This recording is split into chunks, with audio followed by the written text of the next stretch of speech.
시청자 여러분 안녕하십니까? 5월 21일 화요일 뉴스타트 1부 시작합니다. 먼저 주요 뉴스입니다.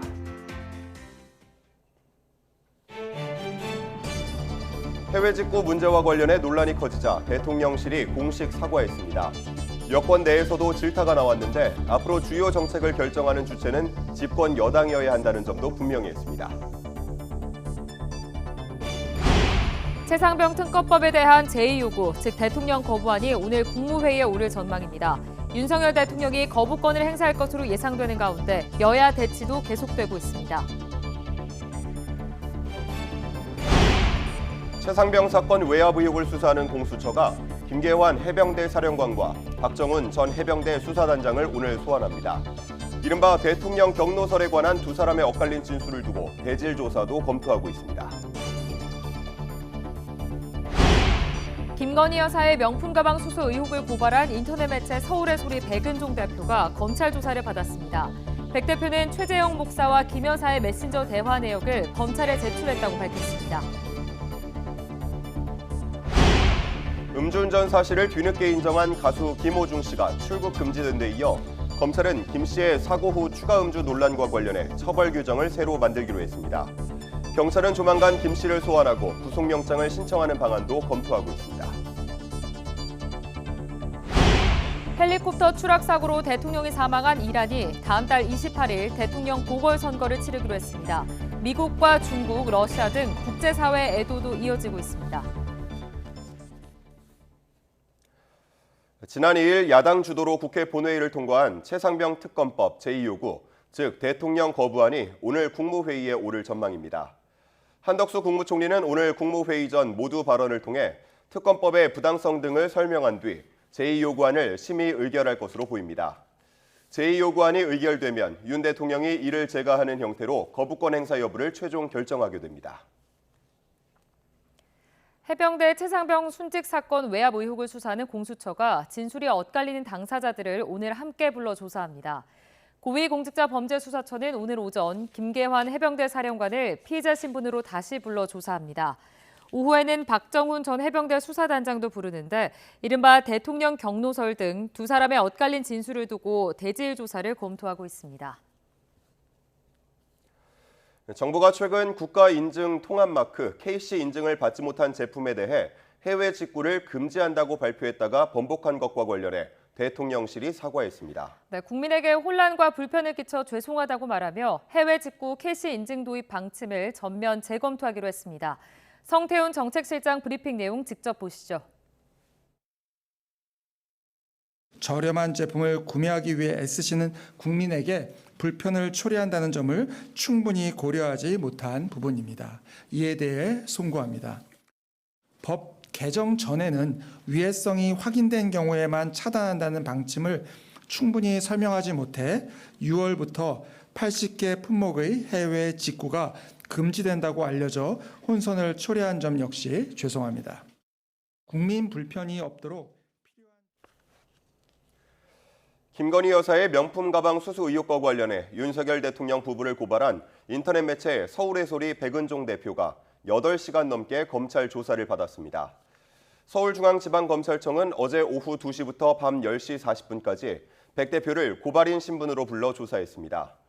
검찰 조사를 마치고 나온 백 대표는 기자들에게 최재형 목사가 김 여사에게 가방을 건네며 찍은 영상 원본과 인사청탁 내용이 담긴 메신저 대화 내용을 검찰에 제출했다고 말했습니다.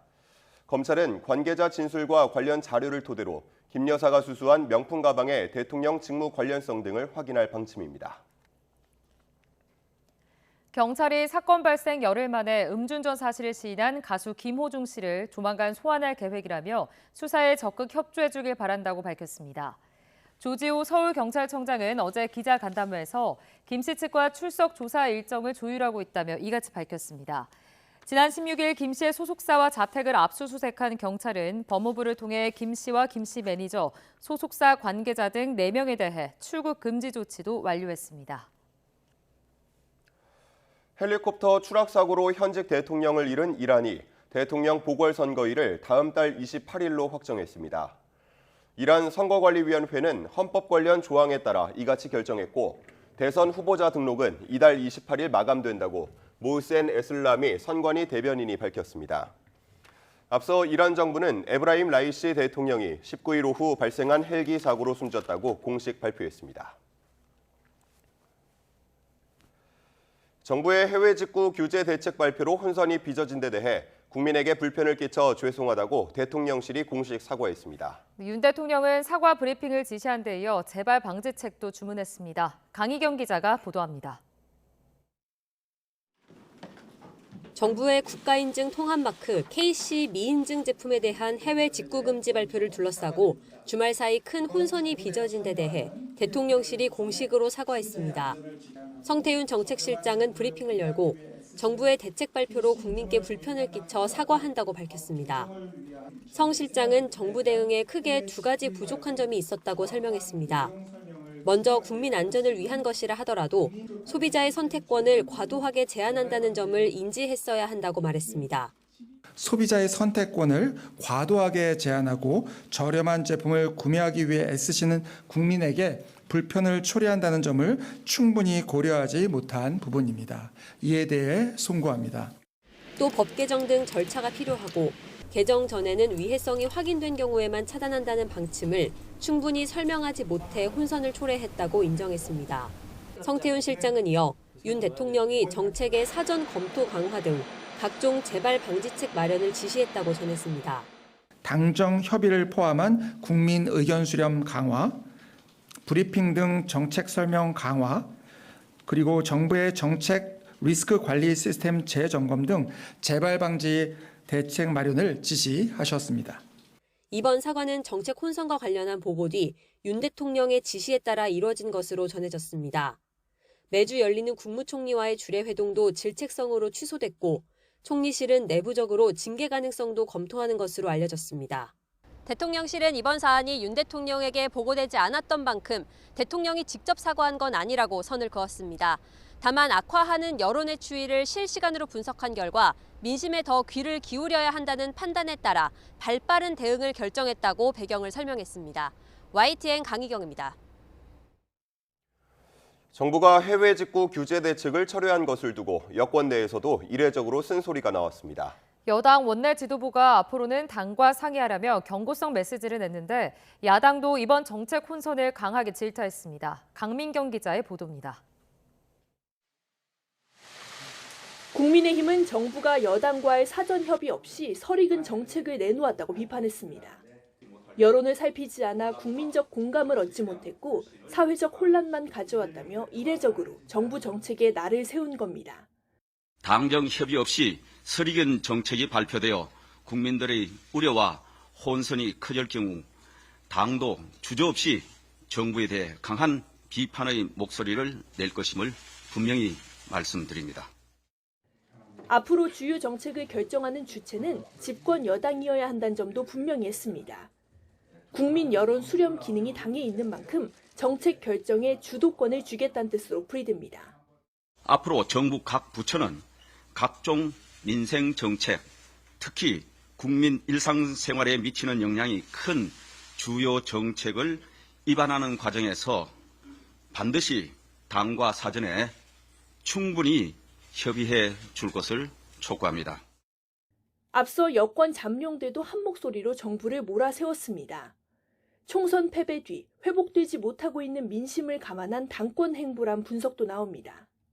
민주당은 아직 풀리지 않은 의정 갈등과 엮어 정부가 탁상 행정의 전형을 보여주고 있다고 맹폭했습니다. 일단 정하면 앞뒤 가리지 않고 추진부터 하는 대통령의 스타일과 많이 닮아 있습니다. 의대 증원 때도 그랬고 킬러 문항 폐지 때도 그랬고 또 정책 결정 배경을 문제 삼으며 전 과정을 투명하게 공개하라고 촉구했습니다. 단순히 정책 철회로 끝날 일이 아닙니다. 이 같은 엉터리 정책이 나오게 된 배경을 철저히 밝혀야 합니다.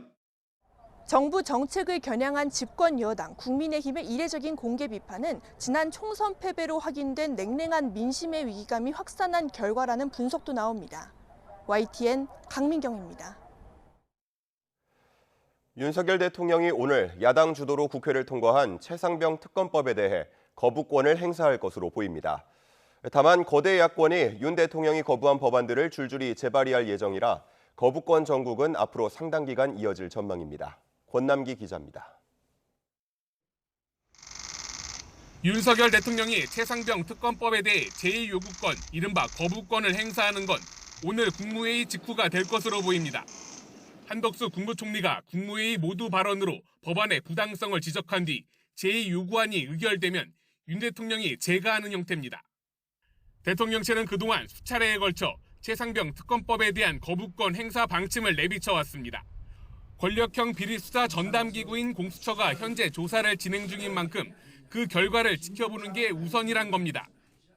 봐주기 의혹이 있다, 납득이 안 된다라고 하시면은 그때는 제가 특검하자고 먼저 주장을 하겠습니다. 지난 13차례 특검이 모두 여야 합의로 이루어지는 등 합의 처리 관례가 깨진 것도 문제라고 지적합니다. 최상병의 안타까운 죽음을 이용해서 정치적인 목적으로 악용하려는 나쁜 정치입니다. 문제는 거부권 행사 이유입니다. 민주당은 범야권과 여당 이탈표를 모아 재의결을 시도하는 건 물론 22대 국회에서 윤 대통령이 거부한 모든 법안을 다시 발의하겠다고 공언한 상태. 김건희 여사 특검법이나 양곡관리법 등 현 정부가 이미 선을 그은 법안들이 대부분입니다. 앞으로 거대 야당 주도로 쟁점 법안이 일방 처리되고 대통령이 거부권을 행사하는 소모전이 반복될 가능성이 매우 커진 겁니다. 지난 정부에서 저와 제 가족을 봐주기 수사를 했다는 것인지, 지난해부터 올해 초까지 이어진 거부권 전국에선 불통 논란이 꼬리표처럼 따라다녔습니다. 여당의 총선 패배로 국정 동력이 떨어질 대로 떨어진 윤 대통령이 돌파구를 마련하기가 쉽지 않아 보입니다. YTN 권남기입니다. 더불어민주당을 비롯한 7개의 야당 지도부는 용산 대통령실 앞에서 공동 기자회견을 열고 최상병 특검법 수용을 거듭 촉구했습니다. 이들은 지금까지 드러난 증거와 정황을 보면 해병대원 사망 사건을 왜곡하고 은폐하려는 부당한 움직임이 있었다는 의혹이 짙어지고 있다고 주장했습니다. 이어 윤석열 대통령이 10번째 거부권을 행사한다면 이는 총선 민심을 정면으로 거부하고 국민 안전을 포기하겠다는 선언이라며 정권 몰락의 시간을 앞당기게 될 것이라고 강조했습니다. 최상병 사건 외압 의혹을 수사하는 공수처가 김계환 해병대 사령관과 박정훈 전 해병대 수사단장을 오늘 함께 소환합니다. 지난해 수사 브리핑 자료를 미리 보고받은 대통령실이 경로했다는 의혹을 두고 두 사람을 대질 조사할 것으로 보입니다. 신지원 기자가 보도합니다.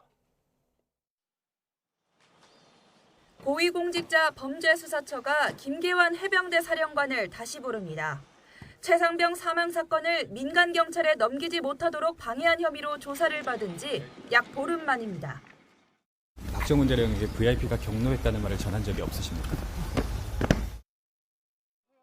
공수처는 수사 외압 의혹을 제기한 박정훈 전 해병대 수사단장도 함께 소환합니다. 박 전 단장은 지난해 7월 최상병 사건 언론 브리핑이 취소된 것과 관련해 김 사령관으로부터 VIP, 즉 대통령이 경로하며 장관과 통화한 뒤 이렇게 됐다는 말을 들었다고 주장하고 있습니다. 반면 김 사령관은 그런 말을 한 적이 없다는 입장입니다. 이른바 VIP 경로설에 관한 진술이 엇갈리면서 공수처는 두 사람을 대질 조사하는 방안을 검토하고 있습니다. 대질 조사가 이뤄진다면 업무상 과실치사 혐의를 임성근 전 사단장 등 8명에게 적용하려다 최종 2명으로 축소된 경위도 조사할 것으로 보입니다. 김 사령관이 피혐의자 명단에서 사단장은 빼라는 취지의 입장을 박 전 단장에게 전했는지를 두고도 입장이 분분하기 때문입니다. 두 사람의 진술이 엇갈리는 대목마다 이종섭 전 국방부 장관이 개입된 만큼 공수처는 대질 조사 결과에 따라 이 전 장관에 대한 소환 조사를 검토할 전망입니다. 이 전 장관 측은 수사와 이첩 과정에서 조치 의견이 달랐을 뿐 외압은 없었다며 관련 재판과 조사 과정에 성실히 임하겠다고 밝혔습니다. YTN 신지원입니다. 국회 법제사법위원회는 오늘 전체 회의를 열고 오동훈 고위공직자 범죄수사처장 후보자에 대한 인사청문 경과보고서 채택 여부를 논의합니다. 국민의힘은 오 후보자 적격성에 큰 문제가 없다며 경과보고서 채택을 시도할 계획이지만 법사위 과반을 차지한 민주당이 부적격 의견을 고수하고 있어 채택까지는 진통이 예상됩니다. 앞서 인사청문회에서는 오 후보자 가족 관련 편법, 특혜 의혹 등이 도마 위에 올랐는데 야당은 공수처를 이끌 수장으로 부적합하다고 비판했습니다. 김건희 여사의 명품 가방 수수 의혹을 고발한 백은종 서울의 소리 대표가 8시간 반 동안 검찰 조사를 받았습니다. 백 대표는 수사팀에 김 여사가 인사청탁을 받았다는 물증이라며 메시지 대화 내용을 제출했다고 밝혔습니다. 김태원 기자입니다. 최재형 목사와 공모해 김건희 여사에게 명품 가방을 전달하는 영상을 찍어 보도한 인터넷 매체 서울의 소리 대표 백은종 씨가 검찰 청사를 나섭니다. 검찰이 윤석열 대통령 부부를 청탁금지법 위반 혐의 등으로 고발한 백 씨를 고발인 신분으로 불러 조사한 겁니다. 이만큼 증거되고 정황을 우리가 이야기했으니까 김건희 씨를 소환해서 조사를 하면 또 그 후에 대질신문 과정에서 우리가 증거들을 더 제출하겠다. 백 대표는 수사팀에 김 여사를 찍은 영상 원본과 함께 재작년 6월쯤 최 목사와 김 여사가 나눈 메신저 대화 내용 등을 전달한 것으로 알려졌습니다. 여기에 두 사람이 제3자의 인사청탁 등과 관련해 논의한 내용이 있다는 게 백 대표 측 주장으로 그간 건넸던 선물에 대통령 직무 관련 대가가 있었다는 점을 뒷받침하기 위한 취지로 읽힙니다.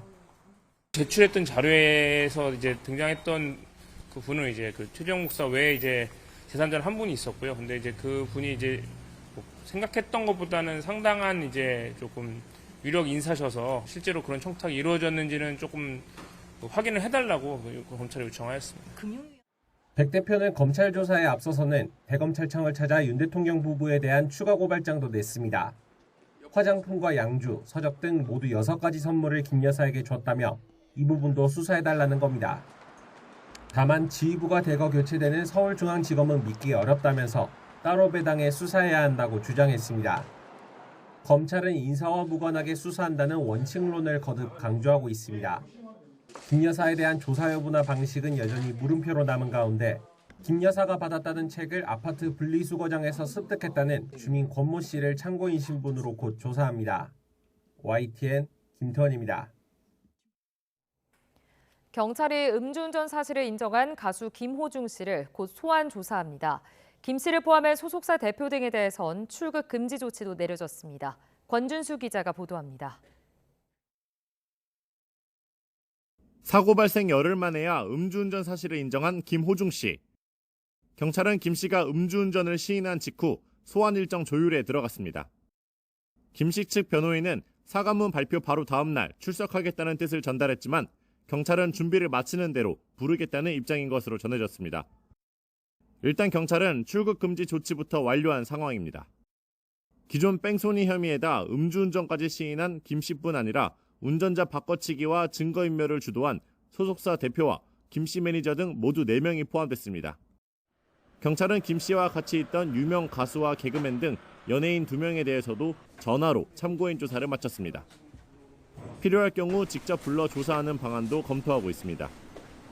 특히 경찰은 김 씨가 음주운전 사실을 시인하긴 했지만 김 씨 소환 조사 전까진 사건 당일 동선과 행적 등을 재구성하는 데 집중할 방침인 것으로 알려졌습니다. 김 씨의 음주운전 혐의는 물론 소속사 관계자들의 증거인멸이나 범인 도피에 김 씨가 가담했는지도 규명이 필요하기 때문입니다. 범인 도피 교사나 이제 특가법상 도주치상이 성립되냐 그건데 당연히 김호중 씨 입장에서는 자기는 그런 거 시킨 적이 없고 회사 측에서 그냥 자발적으로 그렇게 뭐 공표한 거다 뭐 이렇게 주장을 해서 교사죄에 대해서는 혐의를 벗으려고 할 거고.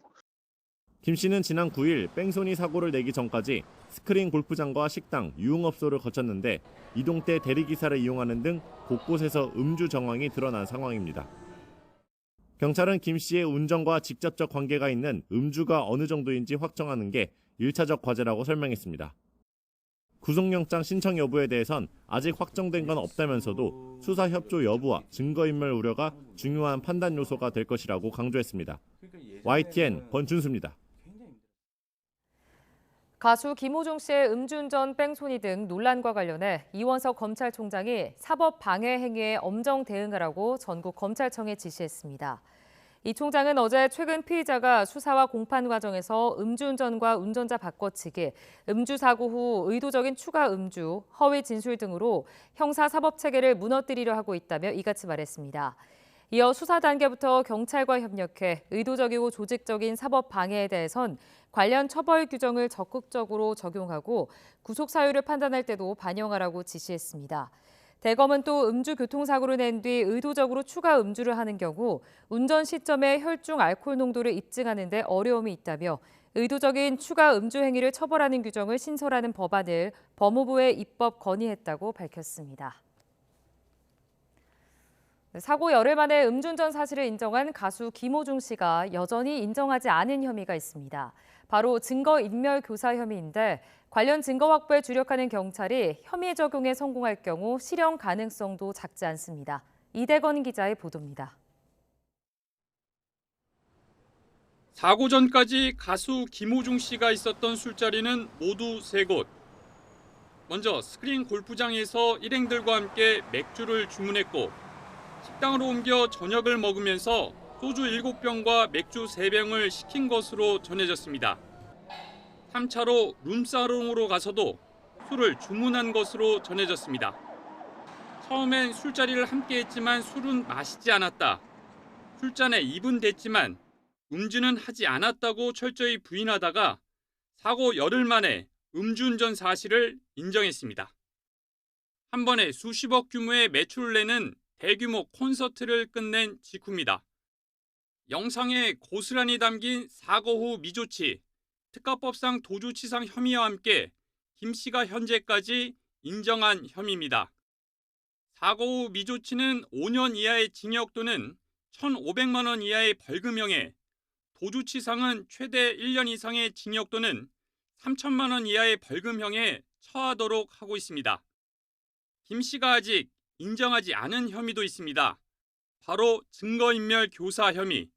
경찰은 사고 직후 김 씨가 매니저에게 경찰에 대신 가달라고 말한 녹취 파일을 확보한 것으로 전해졌지만 김 씨는 부인하고 있습니다. 사고 당일 매니저가 경찰에 대신 자수하는 사이 김 씨는 15km 넘게 떨어진 경기도의 한 숙박업소로 급하게 이동했습니다. 예약하셨죠? 예약하시자마자 오셨습니다.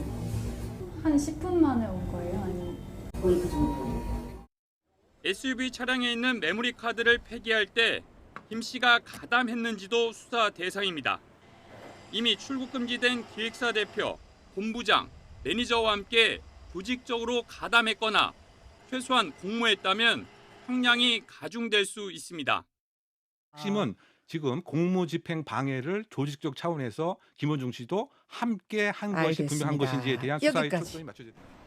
이미 인정한 혐의에 아직 인정하지 않은 혐의까지 모두 인정될 경우 법원에서 실형이 선고될 가능성도 배제할 수 없습니다.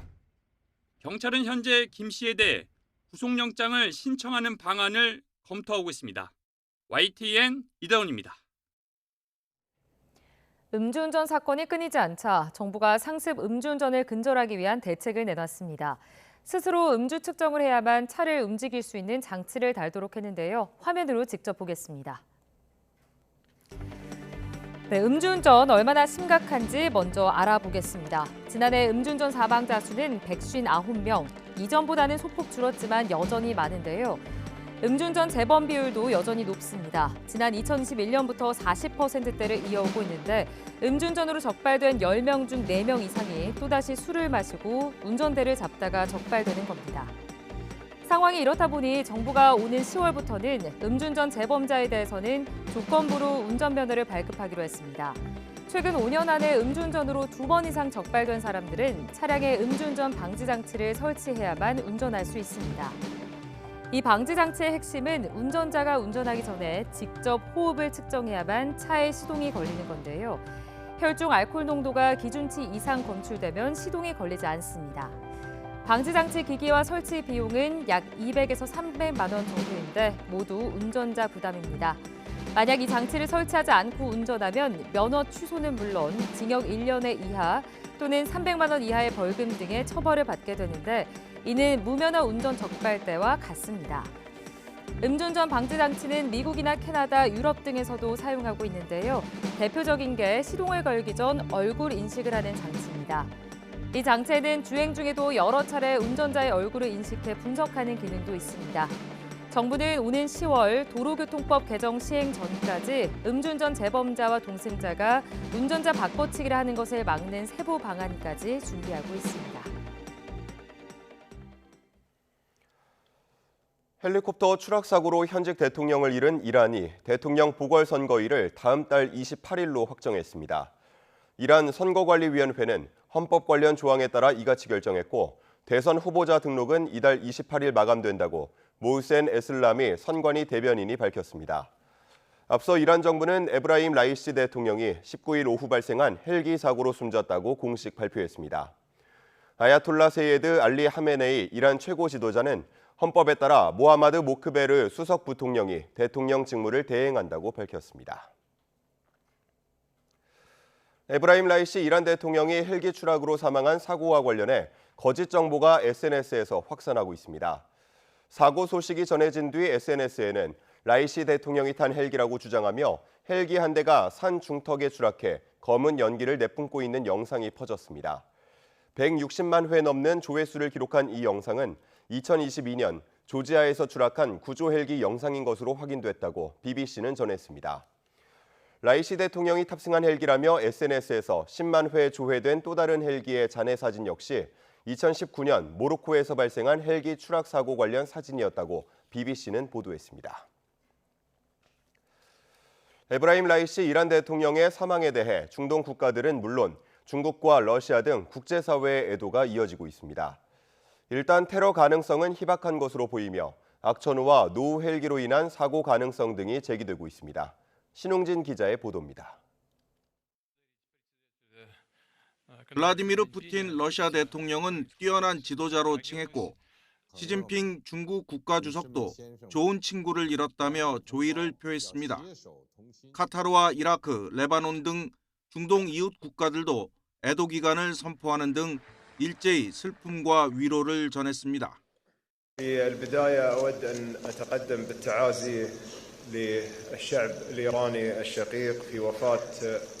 السيد رئيس الجمهورية زميل وزير الخارجية والوفد المرافق لهم إثر الحادث الذي تعرضوا له يوم أمس نسأل الله تعالى لهم المغفرة.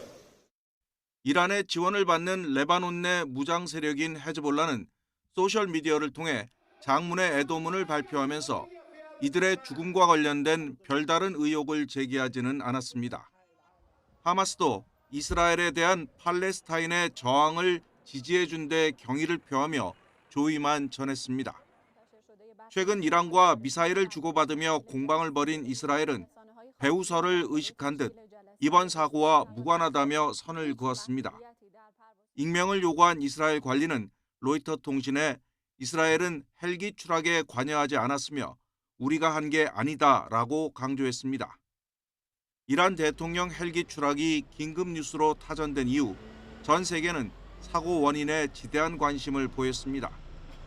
항로 추적 웹사이트인 플라이트 레이더 24에는 사라진 헬리콥터를 수색하는 드론의 경로를 수십만 명이 지켜보기도 했습니다. 현재까지 테러 가능성은 희박한 것으로 보입니다. 일단 악천후가 사고의 직접적인 원인으로 꼽히는 가운데 추락한 헬리콥터가 50년 이상 운용된 노후 기종인 것으로 전해졌습니다. 라이시 대통령 일행은 미국산 벨 212 기종을 타고 있었던 것으로 알려졌는데 CNN은 이 헬기가 1960년대 후반부터 사용됐을 가능성이 크다고 분석했습니다. YTN 신홍진입니다.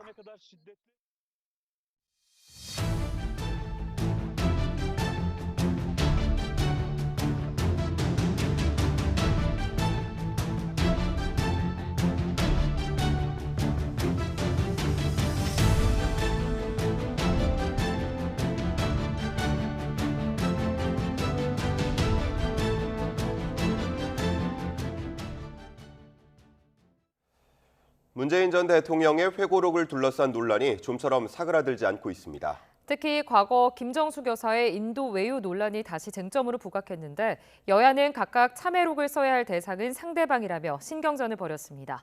임성재 기자의 보도입니다. 국민의힘은 문재인 전 대통령의 회고록 변방에서 중심으로의 내용을 조목조목 비판하며 집중 공세를 펼쳤습니다. 문 전 대통령이 써야 할 건 자화자찬과 정신승리로 점철된 회고록이 아니라 지난날 과오를 반성하는 참회록이어야 한다고 깎아내렸습니다.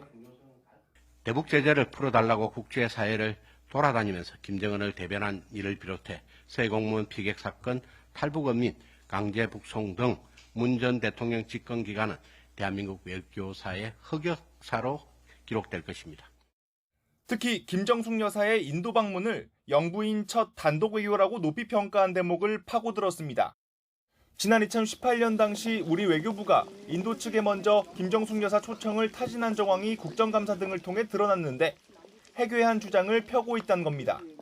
상대당에 대해서는 없는 의혹도 만들어 침소 봉대를 하면서 자당에 대해서는 한없이 관대하니 내로남불 모렴치라는 꼬리표를 뗄 수가 없습니다. 여당 일각에선 이번 기회에 김정숙 여사 특검을 추진해야 한다는 주장도 힘을 얻는 분위기입니다. 민주당은 참회록을 써야 할 대상은 자성도, 쇄신도 않는 윤석열 대통령이라고 맞받았습니다. 최상병 특검법 등으로 수세에 몰리자 국민 분노를 돌리기 위해 색깔론을 펴고 있다는 주장입니다. 해묵은 색깔론은 더 이상 통하지 않습니다. 국민께서는 국민의힘이 때만 되면 들고 나오는 치졸한 색깔론 공세에 더 이상 속지 않으실 것입니다. 유달리 김정숙 여사에게 집중 포화를 쏟아붓는 이유도 뻔하다고 꼬집었습니다. 김건희 여사를 둘러싼 각종 의혹을 잠재우기 위해 물타기하려는 의도란 취지입니다. 방탄 김건희 공천을 해가지고 망했고, 민정수석도 방탄 민정수석을 김건희 방탄하기 위해서 해가지고 검찰 인사하고, 또 지금 이 특검만 하더라도 무슨 삼김 특검이에요.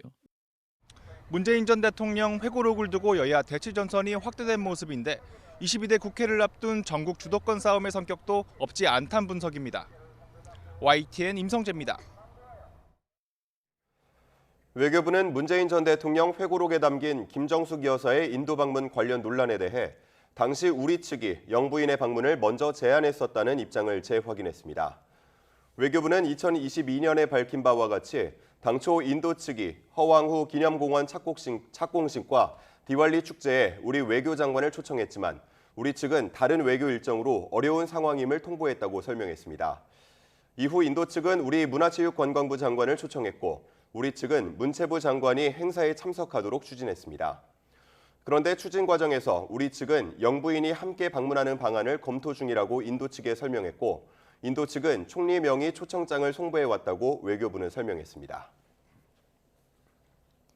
주한미군 주둔 비용 중 한국이 부담할 금액을 정하는 새 방위비 분담 특별협정 2차 협상이 오늘부터 사흘간 서울에서 열립니다. 한미는 이태우 외교부 방위비 분담 협상 대표와 린다 스펙트 국무부 선임 보좌관을 각각 대표로 2026년부터 적용될 제12차 방위비 분담 특별협정 체결을 위한 2차 회의를 진행합니다. 양측은 지난달 23일에서 25일 미국 하와이에서 첫 회의를 열고 서로의 기본 입장을 확인했습니다. 따라서 이번 회의부터는 분담금 인상을 물가 상승률 기준으로 책정할지 국방비 증가율에 맞출지 등의 핵심 쟁점을 놓고 협상을 구체화할 것으로 보입니다. 우리나라와 일본 정부가 지난 2018년 12월 초계기 갈등으로 중단된 국방 교류를 재개하는 방향으로 조율하는 것으로 전해집니다. 한일 국방당국은 이번 달 말 싱가포르에서 열리는 안보회의에서 재발 방지를 위한 문서를 교환할 것으로 알려졌습니다. 도쿄에서 김세우 특파원이 전해드립니다. 2018년 12월 동해에서 우리 해군 구축함 광개토 대왕함 근처를 날던 일본 해상 초계기는 우리 측이 사격 통제 레이더를 조사했다며 항의했습니다. 우리 군은 레이더를 조사한 적이 없고 오히려 일본이 저공 비행으로 위협했다고 반박했습니다. 초계기 레이더 갈등은 한일 국방 협력의 최대 걸림돌 가운데 하나로 지적되어 왔습니다. 한일 양국 국방장관은 이달 말 싱가포르에서 열리는 아시아 안보 회의에서 재발 방지를 위한 문서 교환에 나설 것으로 알려졌습니다. 요미우리 신문은 한일 양측이 문서를 통해 공해상에서 비행, 항행의 자유, 안전 확인, 철저한 의사소통 등에 합의할 것으로 내다봤습니다. 해상자위대 수장인 사카이리오 해상망료장은 지난 3월 한일 정부가 합의 문서의 책정을 위해 조율하고 있다고 밝혔습니다. 우리 국방부는 지난해부터 일본 측과 재발 방지책을 논의해왔다며 지금도 협의를 진행하고 있다고 설명했습니다. 이미 지난해에 양국의 입장을 확인하고 미래지향적 관점에서 재발 방지 대책을 마련하기로 했고 그 연장선상에서 지금도 긴밀히 소통하고 있습니다. 한국이 자국 초계기에 사격 통제 레이더를 조준한 사실을 부인하고 있다고 주장하며 불만을 토로해온 일본 입장에서도 북한, 중국의 도발에 대응하기 위한 한미일 협력과 한일 공조를 강화해야 한다는 쪽에 힘이 실린 것으로 보입니다. 北朝鮮は今後も各種ミサイル発射や核実験などのさらなる挑発行為に出る可能性があると考えており、防衛省としては引き続き米国、韓国等とも緊密に連携しつつ 일부에서는 한일 양국이 이번 회담에서 양국 간 공동훈련 등으로 신뢰관계 구축에 더욱 속도를 낼 것이라는 관측도 나옵니다. 하지만 일본의 독도 영유권 주장과 자위대원들의 잇따른 야스쿠니 집단 참배와 같은 사례를 볼 때 군사 신뢰 구축에 대한 회의적인 목소리도 적지 않아 보입니다. 도쿄에서 YTN 김세호입니다. 오늘의 주요 국회 일정입니다. 국민의힘과 민주당은 원내대표, 원내수석들이 함께 만나는 이른바 2+2 회동을 합니다. 법사위원장과 운영위원장을 어느 당이 맡을지 등 22대 국회 원구성 문제를 본격적으로 협의하는데 이달 말 21대 국회 마지막 본회의 개최 여부도 논의 테이블에 오를 전망입니다. 국회 법제사법위원회는 오동훈 공수처장 후보자의 인사청문 보고서 채택 여부를 논의합니다. 민주당은 오 후보자가 최상병 순직 사건 수사 외압 의혹을 제대로 수사해야 한다고 주장하는 반면 국민의힘은 야당이 공수처의 정치화를 부추긴다며 맞서고 있습니다. 국민의힘 황우여 비상대책위원장은 오늘 오후 이명박 전 대통령을 예방합니다. 취임 인사 차원이지만 전당대회 규칙 변경 문제 등 당 현안에 대한 조언도 구할 것으로 보입니다. 오늘 윤석열 대통령이 최상병 특검법에 거부권을 행사할 것으로 전망되는 가운데 야당은 대규모 규탄 대회를 예고했습니다. 범야권은 오는 25일 시민사회와 함께 장외 여론전에 나서는 등 대여 투쟁 수위를 끌어올린다는 계획입니다.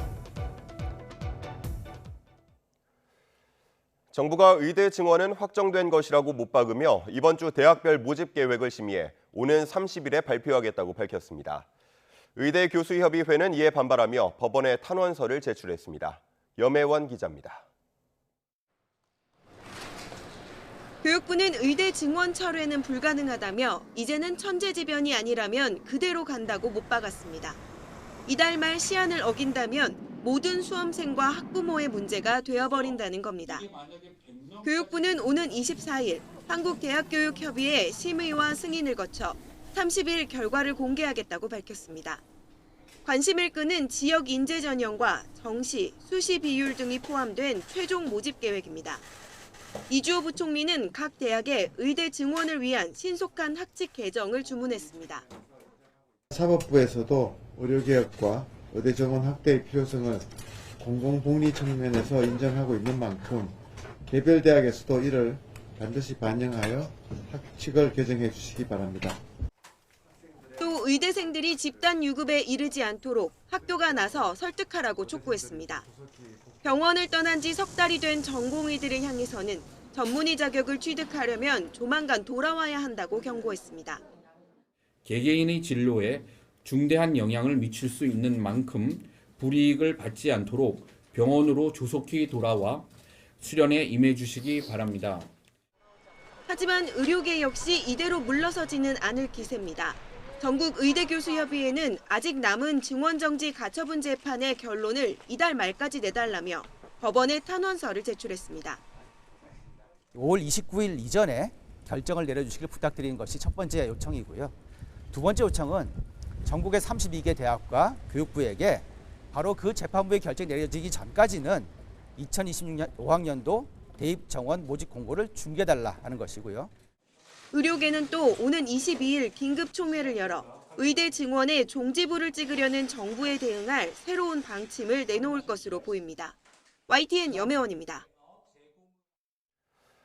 의대 정원 확대를 멈춰달라며 의료계가 낸 집행정지 신청이 항고심에서도 받아들여지지 않은 이후 처음으로 부산대학교와 경상국립대학교가 오늘 오후 의대 증원 학칙 개정안을 심의합니다. 부산대는 오후 2시 교무회의를 열어 지난 7일 부결된 의대 증원 관련 학칙 개정안을 다시 심의한다고 밝혔습니다. 같은 시각 경상국립대에서도 학무회의가 열려 의대 증원 관련 학칙 개정안을 논의할 예정입니다. 정부의 의대 정원 확대 정책에 반발해 가톨릭 의대 교수들이 하루 외래 진료를 휴진하기로 했습니다. 가톨릭 의대 교수협의회 비상대책위원회는 오는 31일 하루 외래 진료를 하지 않고 수술도 최소화하기로 했다고 밝혔습니다. 교수들은 오는 31일 가톨릭 중앙의료원 전공의, 가톨릭 의대생 등이 참석한 가운데 서울 성모병원 강당에서 미래 의료 환경을 고민하는 심포지엄을 열 예정이라고 덧붙였습니다. 5월 21일 미리 보는 오늘입니다. 내년에 적용할 최저임금 수준을 결정하기 위한 최저임금위원회 첫 회의가 오늘 열립니다. 최저임금위원회는 오늘 오전 10시 반 위원 27명이 모두 참석하는 전원회의를 엽니다. 올해 최저임금은 시간당 9,860원으로 지금보다 1.42% 이상 인상하면 내년 최저임금은 사상 처음으로 10,000원을 넘어서게 됩니다. 온실가스 감축 등 정부의 기후위기 대응이 부실하다면 국민의 기본권을 침해하는 것인지를 따지는 헌법소송 마지막 변론이 오늘 열립니다. 헌법재판소는 오늘 오후 2시 청소년과 시민단체, 영유아 등이 낸 기후소송의 두 번째 공개 변론을 여는데요. 이 변론에는 헌법소원을 낸 서울 흑석초등학교 6학년 한재아 양도 직접 참석해 발언할 예정입니다. 쌍방울그룹의 대북 송금 의혹에 연루돼 재판을 받고 있는 이화영 전 경기도 평화부지사의 보석신문이 오늘 열립니다. 수원지방법원은 오늘 오전 11시 이 전 부지사의 보석신문기일을 진행합니다. 이 전 부지사는 지난달 26일 건강 악화 등을 이유로 보석 신청서를 냈습니다. 앞서 이 전 부지사는 지난해 10월에도 보석을 청구했지만 기각됐습니다. 오늘부터 이틀 동안 안전성과 혁신, 포용성 등 AI 핵심 가치를 기반으로 하는 규범을 논의하는 AI 서울 정상회의가 열립니다. 이번 회의에서 안전하고 혁신적이고 포용적인 AI를 위한 합의문 채택도 추진되고 있다고 대통령실이 설명했습니다. 지금까지 미리 보는 오늘이었습니다. 서울 아파트 전셋값은 꺾일 줄 모르고 오르고 있지만 빌라 등 비아파트는 역전세의 여파가 이어져 힘든 곳이 많습니다. 집주인이 전세 보증금을 제때 돌려주지 않아 발생한 전세 보증 사고 규모가 올해 들어 넉 달 동안에만 무려 2조 원대에 육박하고 있는데 뾰족한 대책은 없는 상황입니다. 최두희 기자입니다. 52주 연속 상승하며 1년 연속 오름세를 이어간 서울 아파트 전셋값. 신규 매물이 줄어든 데다 전세 사기 우려로 인해 빌라에서 아파트로 전세 수요가 이동했기 때문입니다. 반대로 수요가 빠져나가는 비아파트, 특히 빌라는 전세값이 떨어지는 역전세 현상이 계속 이어지는 곳이 많습니다. 이렇다 보니 전세 보증금을 돌려주지 못하는 전세 보증 사고 규모도 눈덩이처럼 커지고 있습니다. 올해 전세 보증 사고 금액은 1조 9천억으로 전년 같은 기간 대비 76% 증가 추세를 보이고 있습니다. 이 추세대로라면 올해 연간 사고액은 역대 최고치였던 지난해 사고액 4조 3,347억 원을 웃돌 가능성이 큽니다. 마찬가지로 전세 보증금 반환을 놓고 집주인과 세입자 간 실랑이도 꾸준히 늘어나는 추세입니다. 빌라 전세는 피하고 싶은데 높은 금리로 아파트 전세가 여의치 않자 아예 월세로 돌리는 사람이 늘어나면서 월세 비중은 거의 전세 수준까지 높아졌습니다. 아파트 전세는 너무 올라서 탈이고 비아파트는 수요 이탈 속 역전세 현상을 보이는 양극화 상황에서 정부는 고심을 거듭하고 있습니다. 조만간 전세 대책을 내놓을 예정이지만 근본 대책인 공급 물량이 제한된 상태여서 묘책을 기대하긴 어려워 보입니다. 임대시장 쪽에서 임대사업자 활성화 관련해서 임대인들이 그 양질의 물건들을 시장에 내놓을 수 있게 혹은 장기 임대 형태들로 돌릴 수 있게 이런 형태들로 인센티브를 좀 부여하는 형태가 되지 않을까 싶습니다. 무엇보다 전세 사기로부터 세입자를 보호하는 방법을 놓고 정부와 야당이 다른 목소리를 내고 있는 상황이어서 양극화된 전세 시장을 정상화하기는 쉽지 않아 보입니다. YTN 최두입니다. 전세 사기 여파로 상대적으로 안전한 아파트 선호 현상이 나타나면서 올해 1분기 주택 거래에서 아파트가 차지하는 비중이 13년 만에 최대치를 기록했습니다. 한국부동산원 통계를 보면 올해 1분기 전국 아파트 거래 비중은 지난해 동기보다 1.6%포인트 높아진 75.8%로 1분기 기준 2011년 76.5% 이후 13년 만에 최대치를 나타냈습니다. 아파트 거래 비중은 금리 인상 단행으로 아파트값이 급락한 2022년에 58.7%까지 떨어졌지만 빌라 등에서 전세 사기가 부동산 시장을 강타한 지난해 다시 74.2%로 커졌습니다. 주택 거래의 비중이 아파트로 쏠리면서 올해 1분기 전국의 비아파트 거래 비중은 24.2%로 떨어졌고 이 가운데 다세대 연립의 비중은 14.9%에 머물렀습니다. 올해 산 마늘 수매가 전국 처음으로 제주에서 시작됐습니다. 수매가가 지난해보다 오르긴 했지만 벌마늘 피해 등으로 수확량이 준 농민들은 더 높은 가격에 전량 수매해야 한다는 입장입니다. 고재영 기자의 보도입니다. 올해 산 마늘을 가득 실은 트럭들이 수매장으로 들어가기 위해 길게 늘어서 있습니다. 검사장에서는 마늘 등급을 매기느라 분주합니다. 서귀포 대정 지역에서 생산되는 올해 산 마늘은 만여 톤. 이 가운데 농협과 계약한 5천 톤가량이 수매 대상입니다. 올해 산 마늘 농협 수매가는 킬로그램당 상품은 3,800원, 중품은 3,100원, 벌마늘을 포함한 하품은 2,400원으로 결정됐습니다. 벌마늘 피해 등으로 평년보다 수확량이 크게 줄어 농민 소득 보전을 위해 수매가를 지난해보다 높게 잡았다고 농협 측은 밝혔습니다. 제주 지역에서는 지난 2월과 3월 잦은 비와 적은 일조량으로 마늘 쪽이 10여 개로 나뉘는 이른바 벌마늘 피해가 잇따랐습니다. 재배 면적의 54%인 587헥타르가 벌마늘 피해를 본 것으로 조사됐습니다. 마늘 재배 농민들은 벌마늘이 자연재해로 인정받은 만큼 정부와 지자체가 킬로그램당 4,500원에 벌마늘을 전량 수매해야 한다고 주장합니다. 우리 정부 차원에서는 확실하게 해주고 우리 농민 부담, 자부담 해가지고 10% 이거 말고 확실하게 정부에서가 일괄 이렇게 보상해 주는 걸로 그렇게 했으면 좋겠습니다. 수매가 외에도 농협과 계약하지 않는 농가의 벌마늘 처리도 문제입니다. 농협이 수매한 벌마늘은 가격 안정을 위해 오는 8월 17일까지 유통이 차단됩니다. 하지만 비계약 농가 벌마늘은 수매가보다 싸게 중간업자에 판매돼 바로 유통될 수 있어 농가 피해가 더 클 것으로 보이는 만큼 특별 수매가 필요하다는 요구가 나옵니다.